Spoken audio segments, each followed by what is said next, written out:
Bem-vindo de volta ao programa. Hoje estamos recebendo o professor Michael Hudson para discutir a estratégia de segurança nacional dos Estados Unidos e o desmantelamento da ordem econômica do pós-Segunda Guerra Mundial. Muito obrigado por participar do programa. Vemos que...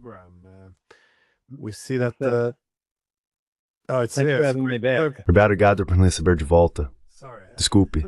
Obrigado por me receber de volta nesse diálogo contínuo. É tão alto que as coisas estão acontecendo tão na mente a cada tana.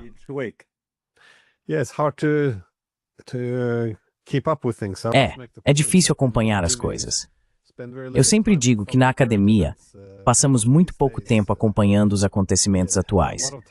Mas hoje em dia, muito tempo é gasto observando essas mudanças enormes que acontecem de uma semana para outra.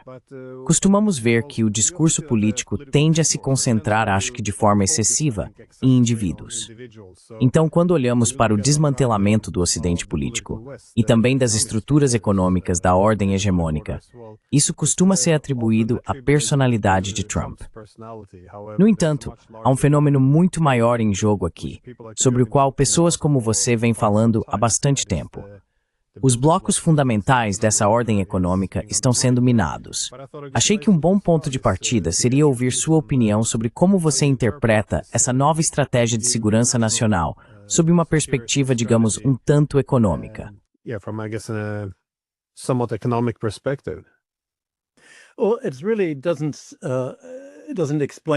Bem, isso realmente não explica a estratégia em si. Os diplomatas americanos não vão sair por aí dizendo: aqui está a nossa estratégia para forçar vocês a fazerem sacrifícios em suas economias para promover o América em primeiro lugar. E os seus países, Alemanha, os países europeus, Japão, Coreia do Sul, também devem colocar os Estados Unidos em primeiro lugar, e não os próprios países. Isso reverte quase toda a ordem econômica dos últimos 80 anos, que os próprios diplomatas americanos estabeleceram em 1945. Naquela época, os Estados Unidos eram a potência industrial dominante após a Segunda Guerra Mundial. Era uma potência monetária dominante, a caminho de deter 80% do ouro monetário mundial até 1950. E o resto do mundo realmente precisava do apoio americano. And the rest of the world actually needed American support, and American interests were served. Os interesses americanos foram atendidos ao desmantelar e absorver o Império Britânico e o Império Francês. Houve uma longa discussão que eu cito e descrevo em meu livro Superimperialism, na Câmara dos Lords britânica, onde disseram: bem, sabemos que os planos americanos de livre comércio e livre investimento significam o fim da área da libra esterlina, com as libras bloqueadas da Índia e de outros países da área da libra que precisavam ser gastas em produtos e manufaturas britânicas. Na realidade, sabemos que nossa economia está bastante devastada. E esse livre comércio e investimento significam que os Estados Unidos vão se apropriar de todas essas poupanças dos países que agora chamamos de Sul Global, acumuladas durante a Segunda Guerra Mundial. Assim, essa ordem de livre comércio e investimento era quase uma ideologia evangelística. An almost evangelistic ideology, and it seemed that all of Western history. E parecia que toda a história do Ocidente estava se movendo em direção ao livre comércio e ao livre investimento. O mito era que tudo isso automaticamente estabilizaria o sistema, permitiria que todas as dívidas fossem pagas e possibilitaria que todos os países prosperassem juntos. Bem, essa ideia era uma fantasia. Na verdade, não se previa, na época, que os Estados Unidos acabariam na posição em que estão hoje. Industrialmente dependentes de países estrangeiros para fornecer produtos que costumavam fabricar internamente, e financeiramente dependentes também. Seus gastos militares no exterior eram tão grandes que representavam todo o déficit do balanço de pagamentos dos Estados Unidos desde o início da Guerra da Coreia, em 1950-1951. A partir desses anos, o balanço de pagamentos dos Estados Unidos começou sua longa e constante trajetória rumo ao déficit, inundando o mundo com dólares.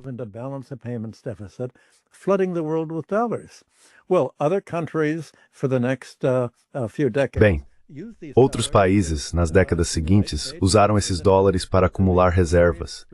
Eles os entregavam ao tesouro e os resgatavam em ouro. O general de Gaulle e também a Alemanha estavam convertendo seus superávites comerciais em dólares, porque todo o dinheiro gasto no Sudeste Asiático acabava nos bancos franceses, e o dinheiro em outros países acabava sendo usado para comprar importações da Alemanha.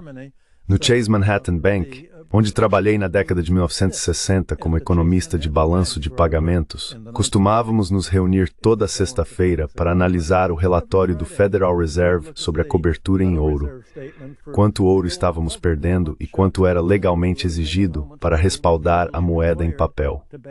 Era óbvio que os Estados Unidos seriam forçados a abandonar o ouro já em 1966 ou 1967. Nós conseguíamos ver para onde aquilo estava indo.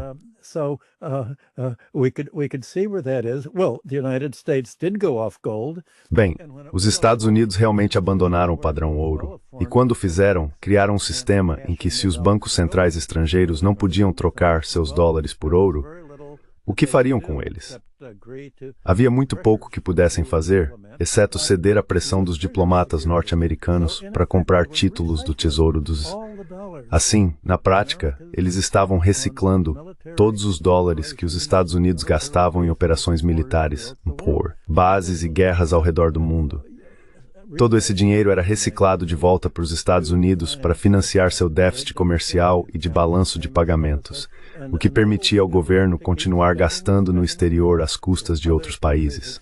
Com o tempo, isso permitiu que os Estados Unidos se desindustrializassem e, como dizem os economistas, deixassem de viver dentro de seus próprios meios.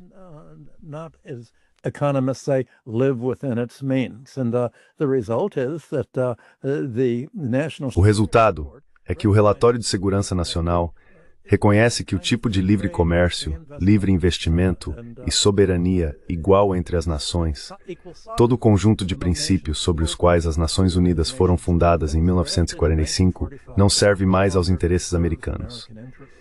Então, o que eles fizeram foi reverter toda essa filosofia que ainda se afirma representar os valores ocidentais e, em vez disso, usar várias formas de coerção. A forma mais óbvia, muito antes de Trump, foi o controle sobre o comércio mundial de petróleo. Se você consegue controlar o petróleo, pode cortar o fornecimento de energia para países que não seguem suas políticas. E a política dos Estados Unidos não tem sido criar uma ordem mundial pacífica, como se supunha há 80 anos, mas se preparar para uma guerra, ou, pelo menos, um conflito com a Rússia e a China.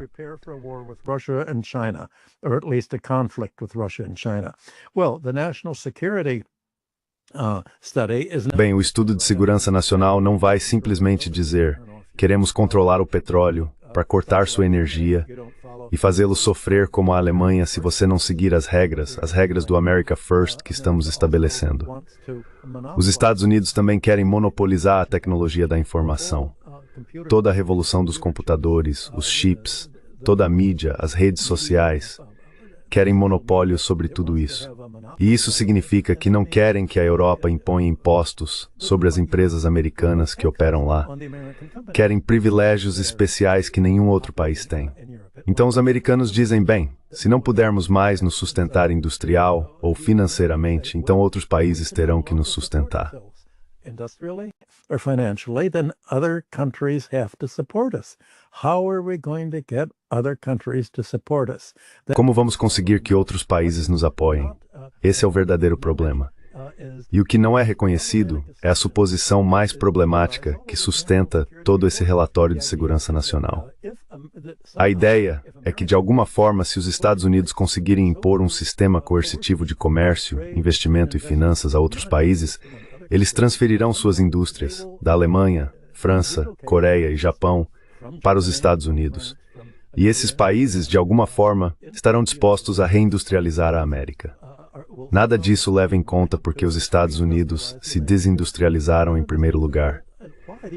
Quais são as dinâmicas que tornaram o investimento industrial tão menos recompensador do que a financiarização? Ganhar dinheiro simplesmente com dinheiro.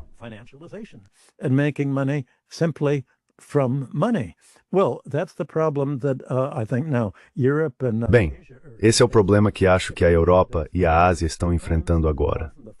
Se você olhar o Financial Times de hoje, da primeira à última página, é tudo sobre as preocupações europeias de que toda a economia financeira dos Estados se tornou uma bolha especialmente a bolha da inteligência artificial e as questões de alavancagem de dívidas pesadas.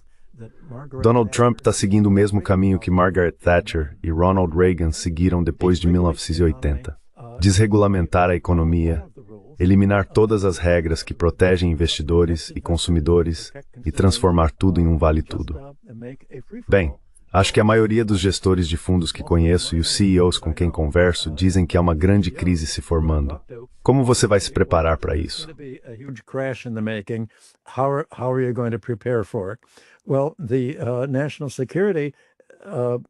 Bem, o relatório de segurança nacional diz que provavelmente temos apenas 3 anos para consolidar o que será, esperamos uma ordem coercitiva de América em primeiro lugar, tornar a América grande novamente, MAGA, às custas de outros países. E eles apontam que os maiores apoiadores da América na Europa, Macron na França, Starmer na Inglaterra e Friedrich Merz na Alemanha, estão no ponto mais baixo de sua popularidade. Os eleitores percebem que discordam deles. E não apenas suas economias estão sendo sacrificadas ao seguir as políticas que esses 3 líderes, junto com a liderança da UE, sob von der Leyen e Kaja Kallas, estão promovendo, mas também os partidos políticos no poder estão ameaçados. That are in power are also threatened, but there's not going to be an election for the next 3 years. Mas não haverá uma eleição pelos próximos 3 anos. Então isso dá aos Estados Unidos 3 anos para que seus principais apoiadores tentem colocar em prática essa campanha. Uma nova ordem econômica, uma nova ordem econômica que vai substituir a ordem econômica multilateral. E as principais vítimas disso serão, como de costume, os aliados mais próximos da América. Os países da Europa Ocidental, os países da OTAN, o Japão, a Coreia do Sul e as nações de língua inglesa, Austrália e Nova Zelândia. É muito mais difícil convencer a China, a África e o restante do Sul global, ou os parceiros asiáticos e eurasiáticos da China, a aderirem a isso. E, portanto, o relatório reconhece que, bem, o mundo vai se dividir em esferas de influência.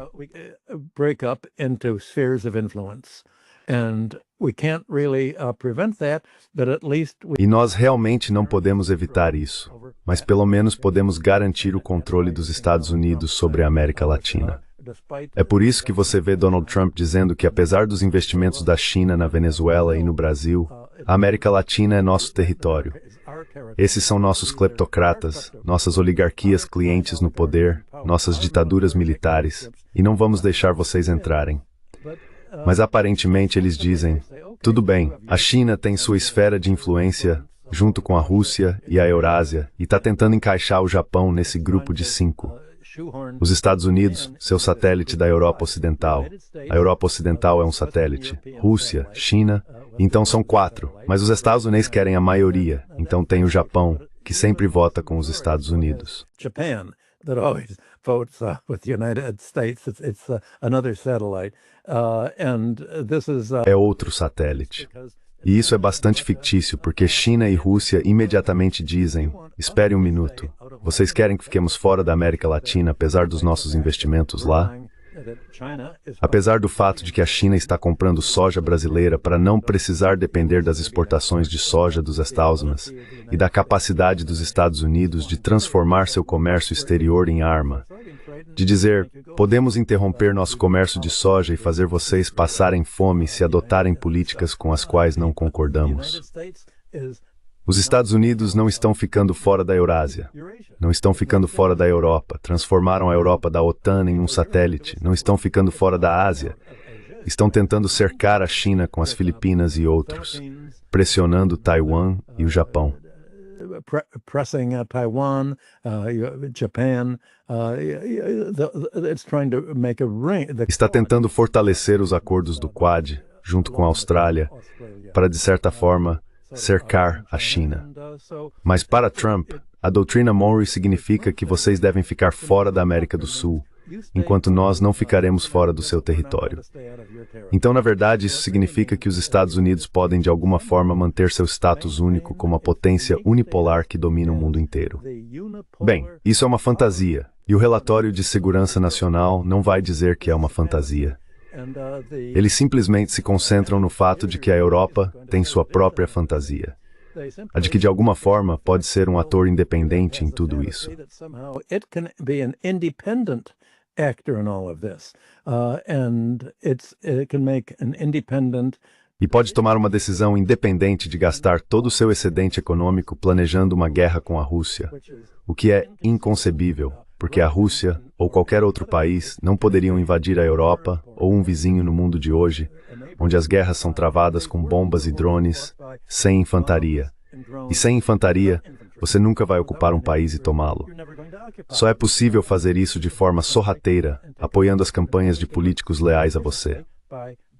Pois bem, foi assim que os Estados Unidos controlaram a Europa, por meio de sua interferência nas eleições europeias desde 1945, especialmente na Itália, quando havia uma ameaça do Partido Comunista, e em todo o restante da Europa da OTAN. O que se vê hoje é que isso criou uma espécie de monstro de Frankenstein, agora fora de seu controle.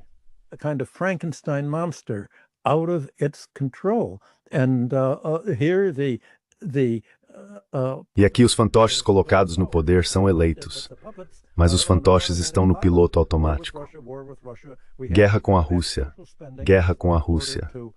Precisamos reduzir os gastos sociais para criar nosso próprio complexo militar industrial, para finalmente oferecer empregos industriais que já não conseguimos gerar no mercado, porque cortamos o comércio com a Rússia. Bem, esse é um dilema e o Relatório de Segurança Nacional reconhece esse fato.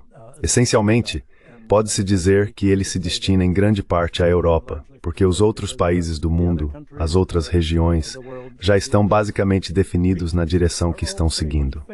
Essas regiões enfrentam a mesma escolha que a Europa. Qual será o seu futuro econômico? What is going to be their economic future? And Trump's national security policy. A política de segurança nacional de Trump, que não está descrita de forma tão clara no relatório de segurança nacional, é confrontar a Europa e outros países com uma escolha. Ou vocês podem viver a curto prazo. Nós reduziremos as tarifas que Trump impôs e daremos acesso ao mercado americano para suas exportações, mas terão que dar algo em troca. Vocês precisam seguir a política americana. Para que possamos lhes dar acesso ao mercado americano, vocês devem aderir às nossas sanções contra a Rússia, a China, o Irã e qualquer outro país que designarmos como não seguindo a política americana e, portanto, nosso inimigo. Também precisam concordar em investir e transferir suas principais empresas industriais do seu país para os Estados Unidos.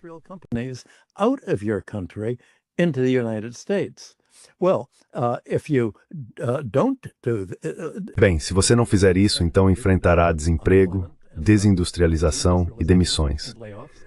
Muitas de suas fábricas serão fechadas e as pequenas e médias empresas do Mittelstand alemão irão à falência.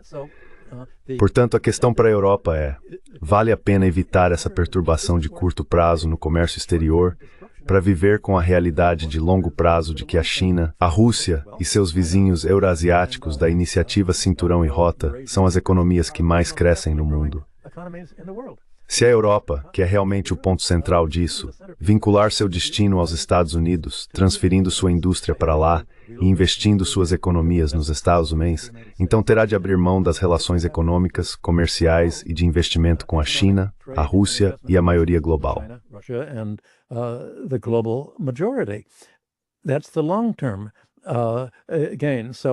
Esse é o ganho de longo prazo. Então, o que vai ser escolhido? Bem, os políticos vivem para o curto prazo, e os políticos europeus têm 2 ou 3 anos antes das próximas eleições. Esse é o horizonte deles. Por isso, estão dispostos a sacrificar o crescimento de longo prazo da Europa ao se render às políticas comerciais, concessões e promessas de investimento nos Estados Unidos que von der Leyen aceitou há alguns meses com Donald Trump e que os atuais líderes europeus continuam apoiando. Assim como isso os torna tão impopulares entre os eleitores, leva os formuladores de segurança nacional a reconhecer que os eleitores estão certos. A Europa não pode sobreviver desse jeito, mas podemos usar esse período intermediário para consolidar uma ordem econômica internacional centrada na América, sob praticamente o mesmo tipo de pressão que usamos em 1945 para servir aos interesses americanos. Kind of pressure that we used in 1945 to serve American ends. It's just, instead of a multilateral order, it's a one country. É só que, em vez de uma ordem multilateral, é um sistema em que um país leva tudo. Nosso ganho é sua perda. Colocar a América em primeiro lugar significa que vencemos às suas custas.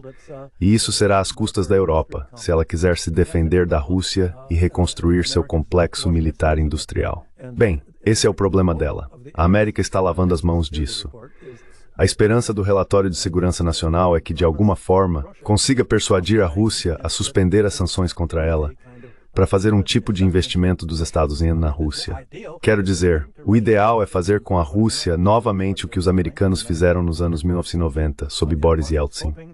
A esperança é que, de alguma forma, a guerra, o sonho da política externa americana, leve a população a se rebelar contra Putin, dizendo, não queremos que nossos soldados morram. Rebelling against Putin, saying we don't want our soldiers to die, we don't want military spending, we want spending on. Nós não queremos gastos militares, queremos gastos com bens de consumo, queremos comerciar com a Europa. Bem, nada disso acontece. Quando você bombardeia um país, eles não se voltam contra o líder, eles se unem em torno dele. Então, há uma espécie de fantasia por trás não apenas deste relatório, mas também da política de Trump. E a fantasia é que outros países não têm alternativa a não ser se render a Trump. E claro, existe uma alternativa, mas escolher o comércio aberto de longo prazo com a Eurásia significa perder o mercado americano no curto prazo. Essa é a tensão que a Europa enfrenta, assim como o Japão, a Coreia e os aliados mais próximos dos Estados Unidos. É interessante, no entanto. It's interesting though. I was wondering what do you see Eu happening? estava me perguntando, o que você acha que vai acontecer com a Europa depois disso? Sei que você já abordou esse assunto em grande parte, mas toda a relação entre os americanos e os europeus após a Segunda Guerra Mundial tinha uma premissa muito diferente. Depois da guerra, os americanos foram bastante generosos com muitos dos acordos comerciais que foram estabelecidos. Parte disso, é claro, era comércio, mas também geoestratégia. Queria-se que a Alemanha Ocidental fosse mais próspera do que a Alemanha Oriental. Queria-se que Taiwan fosse mais próspera do que a China continental. Queria-se que a Coreia do Sul fosse mais próspera do que a Coreia do Norte. Portanto, sempre houve esse incentivo estratégico para ter acordos comerciais generosos com os estados da linha de frente, além de, é claro, garantir sua segurança. For their security, but also Mas também, devido à situação econômica dos Estados Unidos, havia, claro, um interesse em construir confiança nos bancos norte-americanos. É o dólar, a dependência deles, da tecnologia e da indústria. E, novamente, as grandes empresas dos Estados Unidos realmente cresceram muito durante a Segunda Guerra Mundial. Os Estados Unidos se tornaram essa potência industrial, o país líder em tecnologia. E todo esse potencial de domínio, é claro, gerou preocupações sobre o protecionismo na Europa, algo que costuma acontecer após uma guerra. Portanto, havia a necessidade de abrir esses mercados. E como você disse, havia um interesse estratégico em desmantelar os impérios europeus e absorvê-los, é claro, em benefício dos Estados Unidos, e em conter a União Soviética. Assim, existiam todos esses interesses que sim eram estratégicos, mas tudo isso se traduziu em uma posição muito privilegiada para os europeus dentro de um sistema econômico aberto.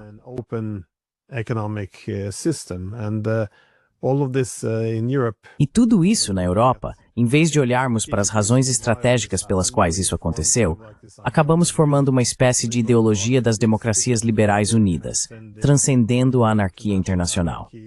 Sim, esse é o tipo de linguagem que a liderança política costuma usar. Eles não veem as alianças como construções temporárias. Trata-se de amizades permanentes baseadas em valores. Sabe, esse é o tipo de linguagem e de pressupostos com que eles geralmente operam. Mas quando se observa as referências específicas à Europa na atual estratégia de segurança nacional, o que se vê é realmente uma imagem de dissociação. Os europeus, ou pelo menos os líderes europeus, são retratados como autoritários, cada vez mais antidemocráticos.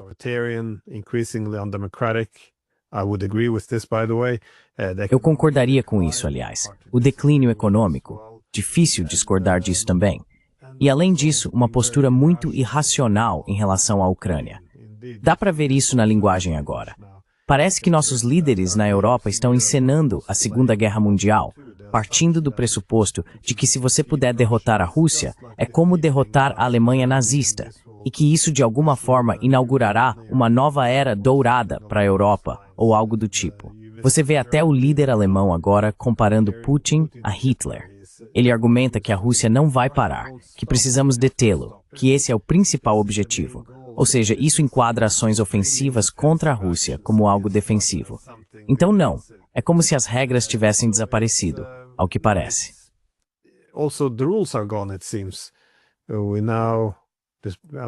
Estou presumindo que várias potências europeias estão pelo menos ajudando a Ucrânia em ataques a navios civis russos. E claro, a apreensão dos fundos russos, que por si só é legal, mas até mesmo as regras dentro da UE agora foram completamente invertidas. Não há mais votação a cada 6 meses para renová-la. A liderança da UE simplesmente decidiu proibir isso de agora em diante. Será uma apreensão permanente dos fundos da Rússia, já que todos os 27 Estados-membros teriam agora que concordar unanimemente em liberá-los, o que não consigo imaginar acontecendo. Mas, novamente, há essa conversa aberta sobre travar uma guerra que eles não podem vencer. Eles não têm tropas, não têm apoio político, não têm apoio público. Então você vê isso como a UE estando perdida de forma sistêmica ou estrategicamente.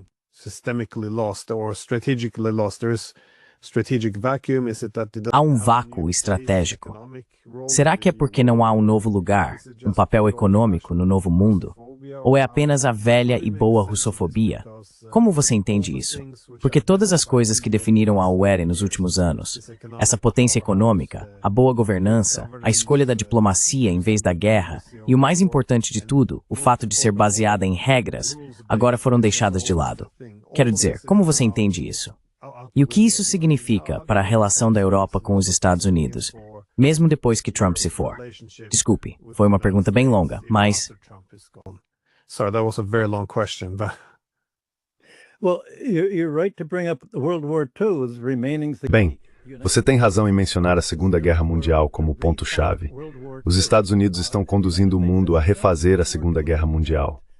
É como se os Estados Unidos estivessem dizendo: a Segunda Guerra Mundial não acabou, nós vamos terminá-la.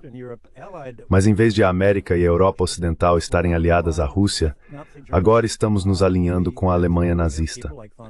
É por isso que temos pessoas como von der Leyen e Kallas, e autoridades com antecedentes familiares no movimento nazista.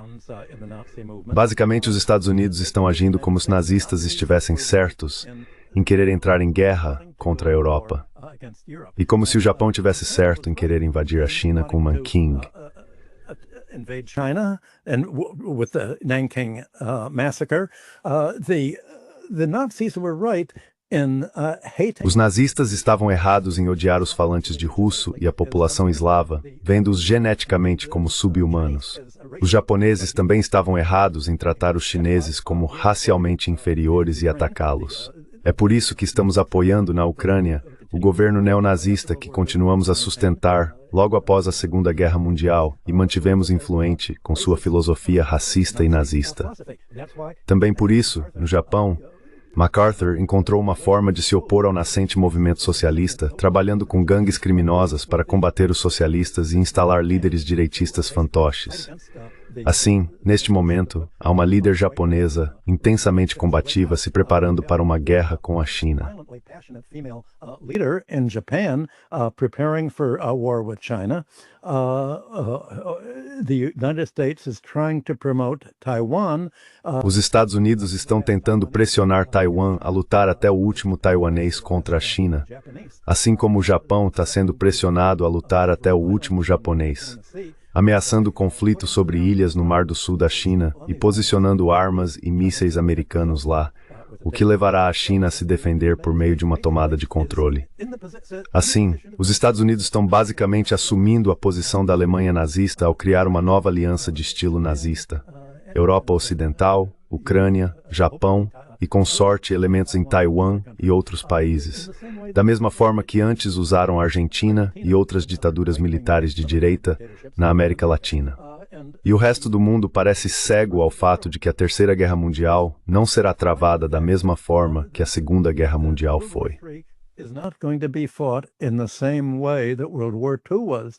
It's not going to be armies of different countries. Não serão exércitos de diferentes países se atacando. Como mencionei, serão mísseis.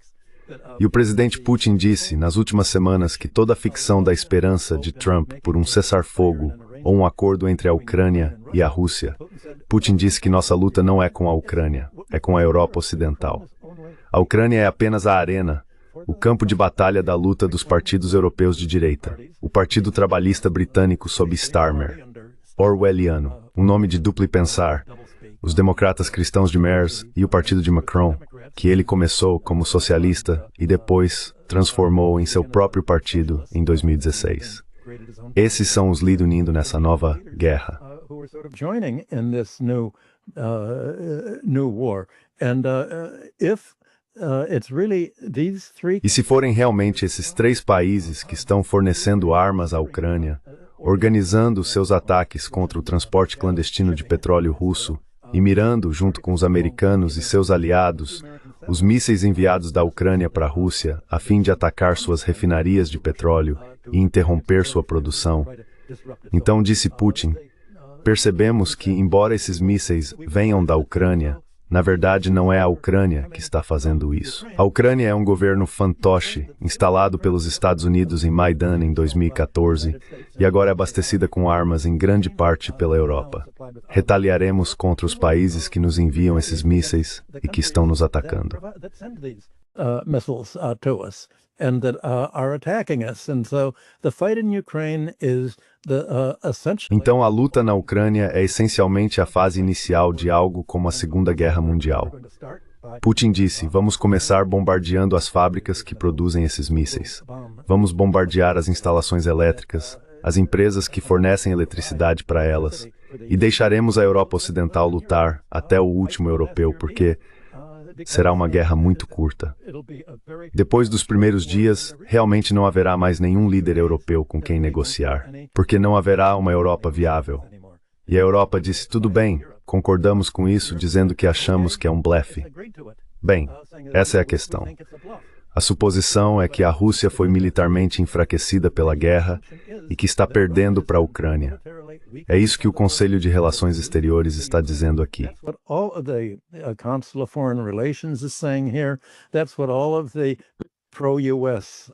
É isso que toda a mídia pró-Estados Unidos está dizendo. E é como você sabe pelos convidados que já teve no seu programa, Glenn, tudo uma ficção. Não é isso que está acontecendo de fato. Então, o que está sendo questionado aqui é, pode-se dizer, a abordagem materialista da política externa e, na verdade, da própria história. A suposição da abordagem materialista é que os países agem de acordo com seus interesses econômicos. Bem, isso não está acontecendo. A Europa não está realmente agindo em seu próprio interesse econômico, nem mesmo em seu instinto de sobrevivência. Está agindo de acordo com o que Trump chama de interesse América em primeiro lugar. Mas esse interesse não é realmente o dos Estados Unidos, exceto no sentido de que significa o que restou dos vestígios da indústria e da tecnologia alemãs, e também da França e de outros países.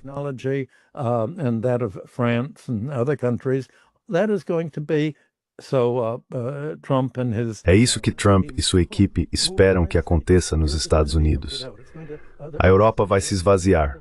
A Europa Ocidental vai se parecer com os Balcãs, perdendo um terço de sua população, emigrando para trabalhar, essencialmente se despovoando.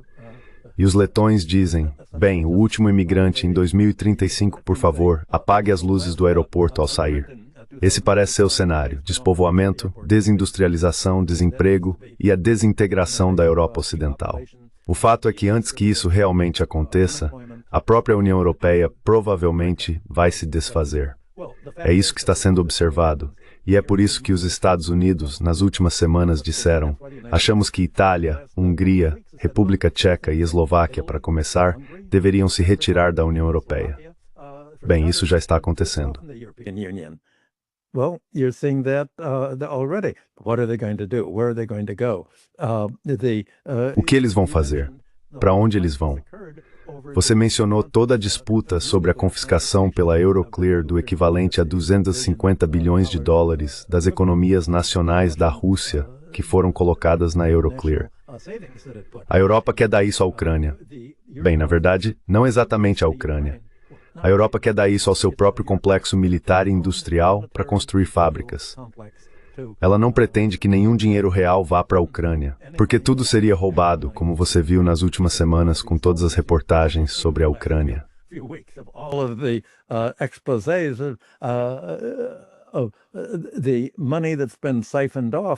O dinheiro que foi desviado, talvez um terço de todo o dinheiro gasto na Ucrânia, acaba nos bolsos dos cleptocratas que tomaram o poder e governam o país nos últimos 15 anos. Segundo o Banco Mundial, é o país mais corrupto do hemisfério norte.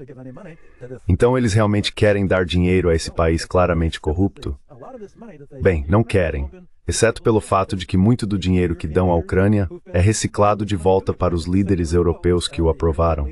É um fluxo circular. Os líderes europeus recebem um retorno para suas próprias campanhas e contas pessoais. Na verdade, esse dinheiro não é gasto na defesa ucraniana. It's not really spent on Ukrainian defense at all. That's why Ukraine's losing so much. That's why there's so. É por isso que a Ucrânia está perdendo tanto. É por isso que há tantas deserções no exército, com soldados dizendo: espere, surgiu uma barreira aqui, deveríamos ter todo esse apoio militar, mas nada disso jamais chegou. Parece que os generais responsáveis pelo dinheiro simplesmente colocaram tudo em seus próprios bolsos. Bem, essa é a situação que temos. Essa não é uma situação estável. É por isso que tudo está se desenrolando semana após semana. E eu acho que, a cada semana em que você recebe seus convidados, há uma nova história, uma nova revelação, uma nova mudança nesse equilíbrio que está se transformando tão rapidamente que é muito difícil prever se há risco de acontecer um acidente. Parece ser esse o caso.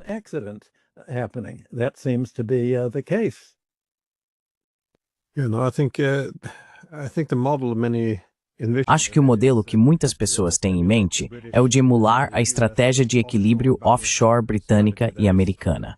Ou seja, fazer com que seus aliados lutem, como na Segunda Guerra Mundial, e deixá-los se exaurirem mutuamente. Neste caso, usar a Ucrânia para desgastar a Rússia. A suposição é que quando a guerra terminar, se a Rússia não for derrotada, pelo menos estará tão enfraquecida que algum país ocidental poderoso poderia intervir e ditar o resultado. Mas é claro, essa situação é muito diferente. A Rússia retardou o processo em grande medida para garantir que pudesse se preparar para uma guerra mais ampla. Porque, como você disse, eles sabem quem está puxando as cordas por trás disso.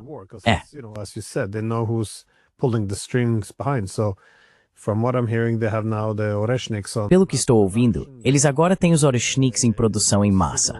Eles também estão deixando claro que se os europeus planejarem entrar nesta guerra e atacar a Rússia, não estarão lutando contra o povo ucraniano irmão. Estarão lutando contra a Rússia. As potências ocidentais, nesse caso, deixariam de lado as restrições quanto ao tipo de armamento que empregariam. Então, acho que estamos trilhando um caminho muito perigoso. E agora que os americanos estão tentando entregar tudo isso aos europeus, e os ucranianos estão desmoronando na linha de frente, os russos estarão... Bem, os europeus terão um incentivo para agir com muito mais força contra os russos, com ataques mais diretos, enquanto os russos perceberão que têm mais liberdade para agir.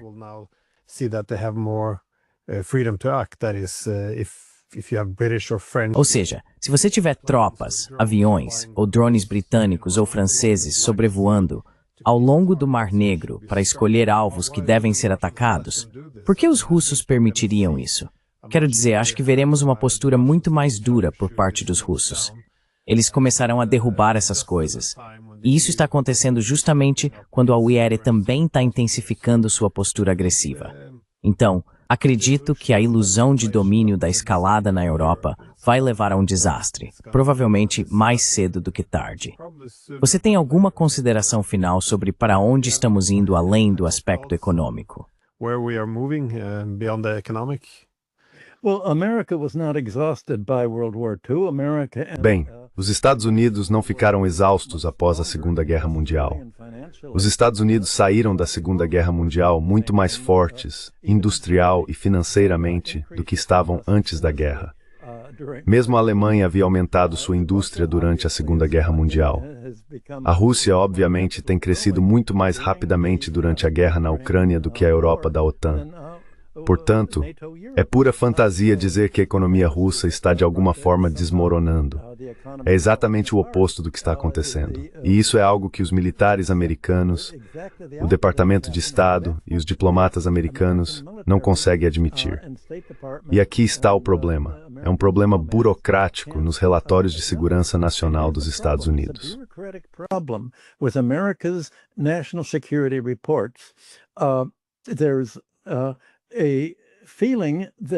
Há uma sensação de que há muitos pesquisadores na CIA e em outras agências que estão lendo discursos e jornais russos, e eles dizem, bem, a realidade que estamos recebendo do campo de batalha e desses discursos é exatamente como você descreveu, Glenn.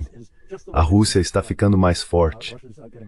E o relatório forçado, único e uniforme, é que se você acha que a Rússia está ficando mais forte e vencendo a guerra na Ucrânia, então você é um fantoche de Putin. Você deve ser simpático à Rússia. Você está dizendo isso porque quer acreditar que a Rússia está ficando mais forte. E esse não é um pensamento patriótico.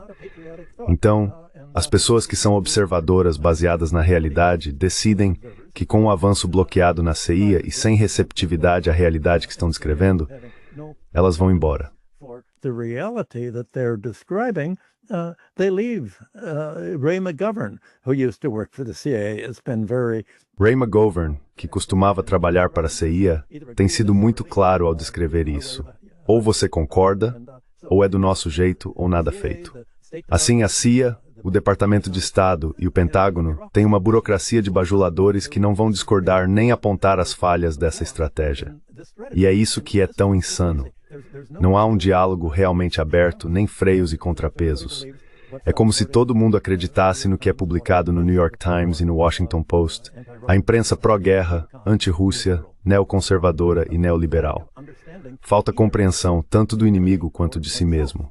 E como disse Lao Tse em A Arte da Guerra, se você não entende a si mesmo e não entende o inimigo, está certo de perder. Então esse é um tipo de mentalidade burocrática enraizada que garante uma caminhada rumo ao desastre. A walk into disaster. Yeah, no, it's the whole thing is very... É muito frustrante assistir a tudo isso da Europa, eu diria, porque há todas essas coisas que deveriam ter sido feitas e estamos fazendo exatamente o oposto. Ou seja, se você vê os Estados Unidos em declínio relativo, dando menos prioridade à Europa, então você encerraria as linhas divisórias no continente. Você buscaria fazer as pazes com os russos. Tudo realmente estaria pronto para isso.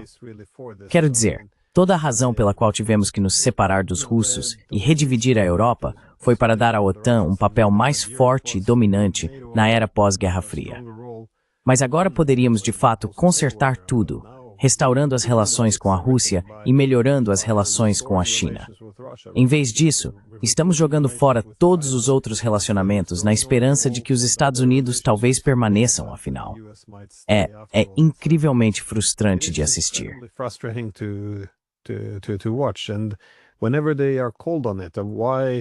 E sempre que são questionados sobre isso, por que não adotamos uma abordagem diferente? Por que não simplesmente normalizamos as relações com a Rússia? Eles dão respostas absurdas. Bem, não podemos trair a Ucrânia. Mas é justamente essa confrontação com a Rússia que destrói a Ucrânia. Ou então surgem essas fantasias de que Putin é Hitler, de que eles querem conquistar a Europa. Tudo isso é um absurdo. E novamente, como você sugeriu, não há uma discussão real quando a lógica principal é que a Rússia, ou a URSS, ou o Império Russo, simplesmente querem conquistar toda a Europa. E qualquer um que discorde é um putinista. É uma ótima maneira de garantir que não haja debate, porque é basicamente concordar com o absurdo ou ser considerado um traidor. Então, é extremamente frustrante de assistir. E também é uma das consequências, eu acho, de a Europa essencialmente trair todos os valores centrais que dizia defender. É isso. argued that it was standing for. So, Well, the National Security Report wants to blame Europe. Bem, o relatório de segurança nacional quer culpar os líderes europeus, Macron, Starmer e Merkel, por isso. Mas o que realmente está movendo todos eles são os Estados Unidos. O relatório, ao criticar a Europa, não menciona que são os Estados Unidos que colocaram esses líderes que apoiam especificamente a política americana. Certamente antes de Trump e sob Biden, e acho que Trump ainda mantém a mesma política de confronto com a Rússia e com a China. Há uma espécie de dinâmica de policial bom, policial mau nas negociações entre o bloco americano e a Rússia, a China e a maioria global. Os Estados Unidos, Trump, tentam dizer, eu sou o policial bom e a Europa é o policial mau, mas na verdade ambos são maus policiais. And Europe is the bad cop, but actually they're both bad cops. Trump is trying to make it appear as if he wants the people. Trump está tentando fazer parecer que quer o prêmio da paz, mas ele não quer o prêmio da paz. Ele quer esconder o fato de que é o líder mais belicista que os Estados Unidos já tiveram. Está tentando encobrir isso dizendo, bem, eu sou a favor da guerra pela paz. A paz é o meu negócio, não a guerra. Na realidade, ele está totalmente alinhado com Rubio, seu secretário de Estado, e a liderança do Senado, Mitch McConnell. Todos eles são neoconservadores, todos neoliberais no mesmo barco. Mas se conseguirem fazer com que os europeus culpem seus próprios líderes e, de alguma forma, elejam pessoas atraentes, outro tipo de Zelensky europeu, que dizem querer a paz e em seguida imediatamente passam a seguir quem os paga para fazer guerras, então o ciclo continua. Follows whoever's giving him the paycheck to make war. That's the American dream. So the Europeans. Esse é o sonho americano. Então os europeus, eu acho, sentem que está começando a surgir um sentimento anti-americano na Europa. Você vê isso no Financial Times, dizendo que a Europa precisa perceber que deve seguir seu próprio caminho, ser independente e se perguntar quais são nossos verdadeiros interesses econômicos e nossos verdadeiros interesses militares em tudo isso. Como eles divergem do que o presidente Trump está tentando impor com sua abordagem de América em primeiro lugar, tornar a América grande novamente, usando recursos estrangeiros, como se de alguma forma recursos estrangeiros pudessem reindustrializar os Estados Unidos sem que o próprio país tivesse que mudar completamente a estrutura de sua economia. O fato é que tanto a Europa quanto os Estados Unidos têm uma economia mal estruturada e financiarizada.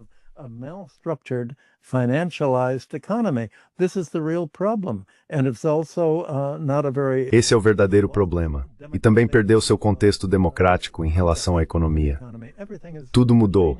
E tudo que os Estados Unidos e a Europa precisam fazer para promover essa visão de mundo é criar uma narrativa fictícia. Essa narrativa é transmitida por meio das declarações dos políticos e da mídia pública. E em quem você vai acreditar? Nos seus próprios olhos ou na mídia pública? Essa é a questão. Os eleitores europeus obviamente rejeitam as políticas de seus líderes, mas não percebem que esses líderes são de certa forma marionetes americanas, enquanto os defensores da alternativa não são marionetes de Putin. Eles são os realistas e entendem que não há necessidade de guerra. É algo fictício. Não é que sejam pacifistas. Simplesmente não há necessidade de guerra. It's not that they're pacifists, but there's just no need for war, and there's no war that Europe can win against. E não há nenhuma guerra que a Europa possa vencer contra a Rússia agora que não tem mais armas. Ela as esgotou na Ucrânia e ao enviá-las para Israel. Portanto, está desarmada. Não tem dinheiro. Sua indústria não consegue operar sem o petróleo e o gás baratos que abasteciam antes. Não houve nenhuma avaliação dos custos e benefícios para o futuro. É tão óbvio, uma vez que você se senta e analisa. Mas isso não é algo que o Relatório de Segurança Nacional reconheça abertamente. E esse é o verdadeiro problema. É como se o establishment americano não soubesse o que é do seu próprio interesse. Está tão preso a essa mentalidade neoliberal e neocon de guerra com a Rússia que domina há 40 anos.